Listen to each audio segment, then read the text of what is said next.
कहां तक घूमेगी राजनीति, खासकर मेवात की, जिसके अंदर की पुन्हाना में विधानसभा चुनाव की पटकथा लिख ली जाए। आप उन्हें कह सकते हैं कि कुछ हद तक उनका भगवाकरण हो चुका है। मेरे जानकार सूत्र बता रहे थे कि तो फिर मोहम्मद इलियास का इस्तीफा 4 महीने पहले हो जाता।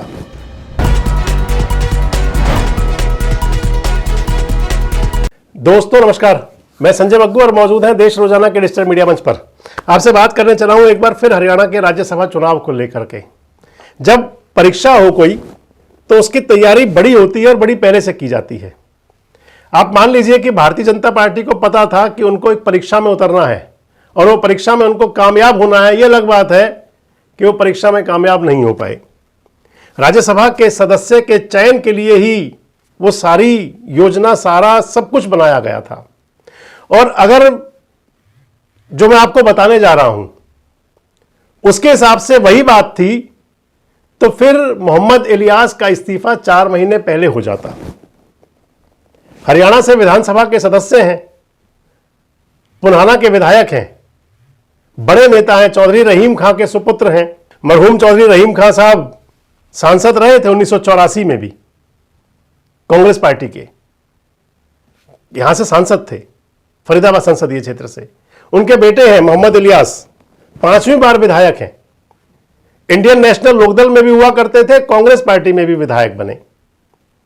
अब आप उन्हें कह सकते हैं कि कुछ हद तक उनका भगवाकरण हो चुका है।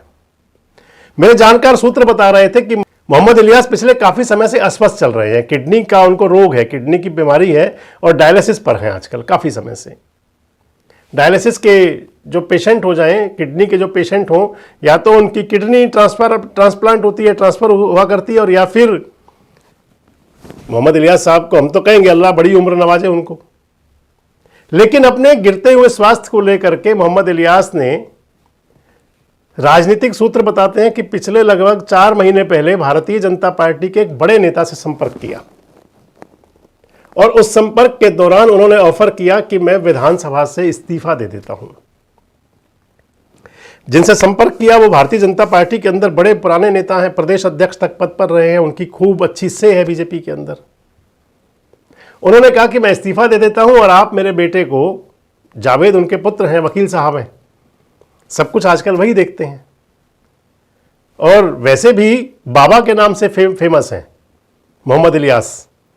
एक बाबा के नाम से फेमस चौधरी जलेब खां थे, हथीन के पूर्व विधायक मरहूम जलेब खां साहब, और अब बाबा के नाम से ही फेमस है मोहम्मद इलियास। जब वो मिले बीजेपी के उन बड़े नेता से और अपना इस्तीफा देने की पेशकश की तो भाजपा के उन नेता ने अपने से बड़े एक नेता से और संपर्क किया। दोनों नेताओं की दिल्ली दरबार में हनक है।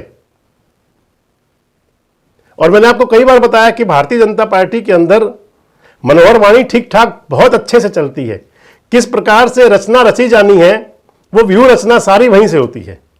तो उन्होंने अपने से बड़े नेता से संपर्क किया कि मोहम्मद इलियास इस प्रकार से अपना इस्तीफा दे सकते हैं। उन्होंने कहा रुकिए अभी, ठहरिए अभी।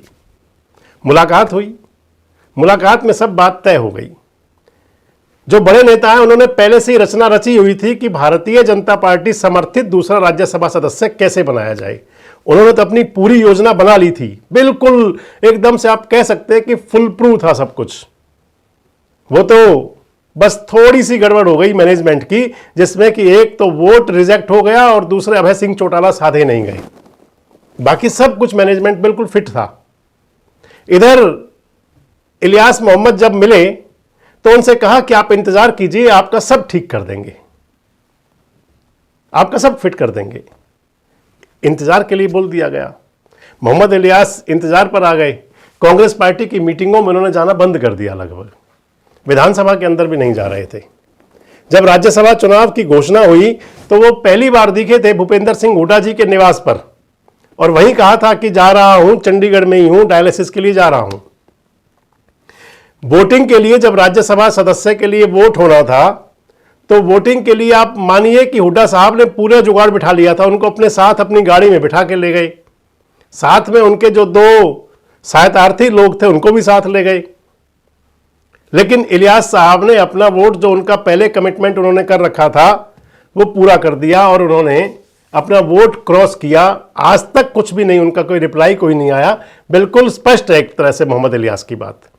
मोहम्मद इलियास के पक्ष में तमाम उनके समर्थक फेसबुक पर, सोशल मीडिया में पोस्ट कर रहे हैं कि हाँ हमने किया और सोच समझ करके किया, सब किया, ठीक किया, तमाम बातें भी कह रहे हैं हुड्डा साहब के बारे में भी। अब अगर आज देखें तो आप वो जो 4 महीने पुराना घटनाक्रम था उसके हिसाब से देखें तो अब फिर वो घड़ी संभवतः जल्दी आ जाएगी जिसके अंदर कि पुन्हाना में विधानसभा चुनाव की पटकथा लिख ली जाए। वैसे मेरे सोर्स ये भी बता रहे हैं कि बीजेपी चाहेगी कि मोहम्मद इलियास को कांग्रेस पार्टी निकाल दें और जब तक उनको उम्र बड़ी मिलेगी, अगर 2028 तक हुआ तो फिर और अच्छा हो जाएगा। लेकिन सोर्स ये भी बता रहे हैं कि मोहम्मद इलियास चाहते हैं कि रिजाइन हो जाए और अपने बेटे को राजनीति के अंदर एडजस्ट कर लें। क्या होगा ये राजनीति का? और जो मैं आपको बता रहा था मोहम्मद इलियास का कि क्या वाकई वो इस्तीफा पहले भी दे सकते थे? कहां तक घूमेगी राजनीति, खासकर मेवात की? कमेंट बॉक्स में जरूर बताएं। जुड़े रहें हमारे साथ, देखते रहें देश रोजाना। हमारे साथ जुड़े रहने के लिए सब्सक्राइब करें देश रोजाना के YouTube चैनल को और नई वीडियो की नोटिफिकेशन पाने के लिए बेल आइकन जरूर दबाएं। अगर आप ये वीडियो Facebook या Instagram पर देख रहे हैं तो पेज को लाइक और फॉलो जरूर करें और ज्यादा से ज्यादा शेयर करें।